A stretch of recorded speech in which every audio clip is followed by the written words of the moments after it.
Matrics at Mountain View High School in Heidelberg had to be taken to an alternative venue after protesting parents disrupted exams. The parents say they will continue to disrupt classes until their demand to remove the principal is adhered to. Some parents disrupted schooling this morning with the allegations that there is a lack of governance at the school.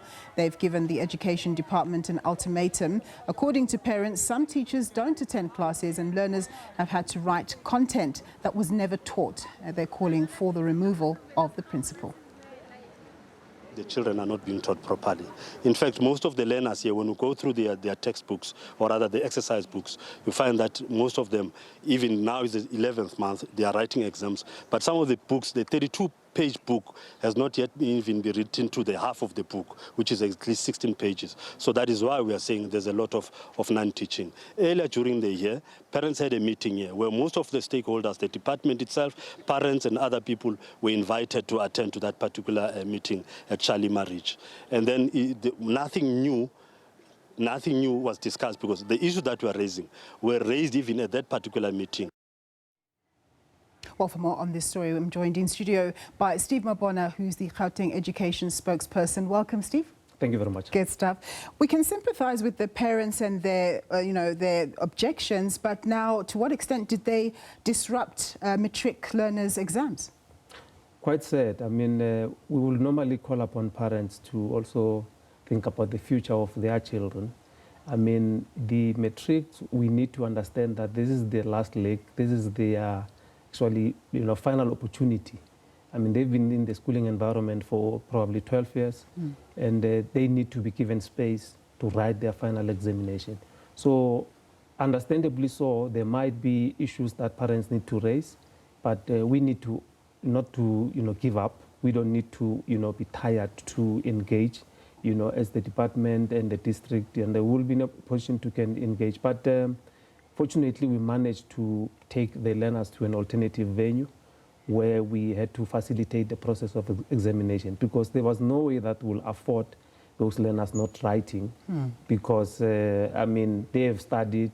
So it's an inconvenience which you would not explain to learners to say you cannot write because parents, it's ironic that parents can want to then disrupt, school during this, critical time.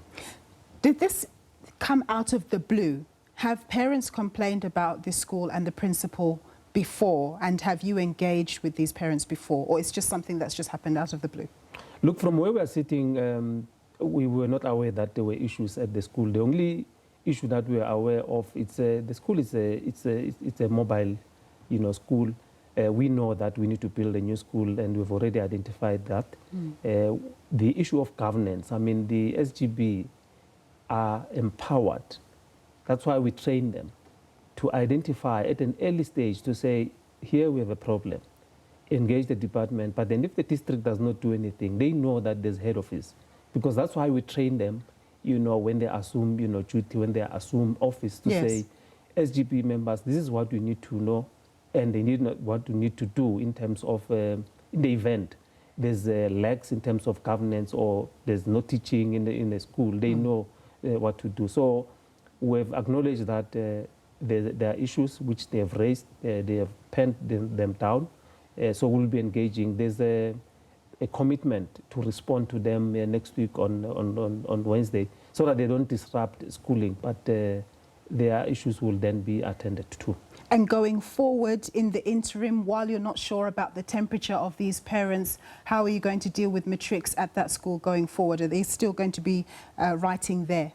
Look, we are monitoring the situation very closely. As you understand that every morning we have a team that is going to, all the districts. The districts have a responsibility to make sure that our examinations are not compromised. There's so much that we are doing in the space. I mean, from the head office level, there are managers that are monitoring our exam centers. From the district level, there are managers that are monitoring.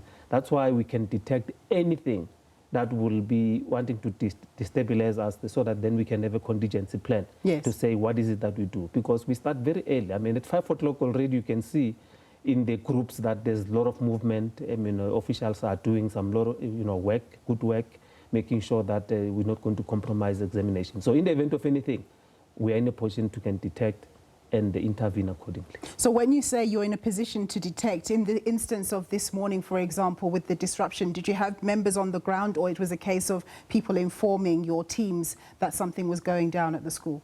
No, definitely. Remember, we have chief invigilators, which is their responsibility to make sure that everything which has to do with final examination goes according to the plan. They've been trained.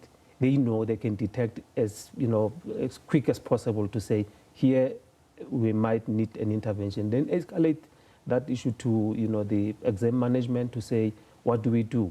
Then a contingency plan will then be effected to say, let's have an alternative venue. Taking cognizance of the number of learners that are writing, where can we then take those learners? Are we not going to compromise, the examination? The integrity is quite key. Yes. The exam papers, the answering books, are they still well kept? And how we're going to transport them? Because remember, those exam papers and question papers or answering books, they are we guard them as money. Because we don't want to to compromise the integrity of our examination. That's right. Moving away from Gauteng, which is your baby, we know that in KwaZulu-Natal they've had to close schools for today and tomorrow because of the floods that are going to happen there and disrupt schooling and Matrics there.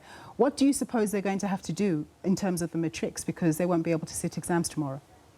No, look, there's teams everywhere. Like as I said, I mean, examinations are managed very closely. Anything, reports are sent to the DBE, where they will then be guiding them on what to do.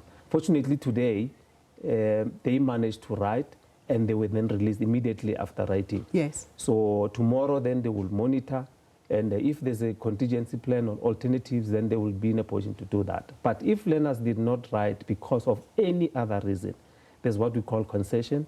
The report will then be forwarded to DBE to say, consider these facts, this is what transpired. Then they will be in a position to can make a call on what is it that they need to do. I mean, remember, we were destabilized, when we started on the 16th and 17th with our computer application technology and IT.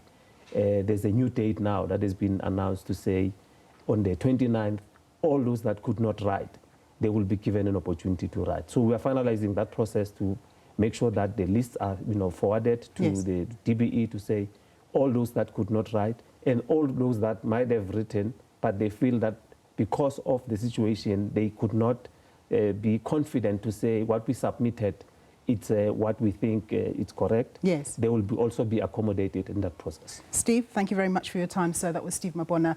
He's the Gauteng Education spokesperson.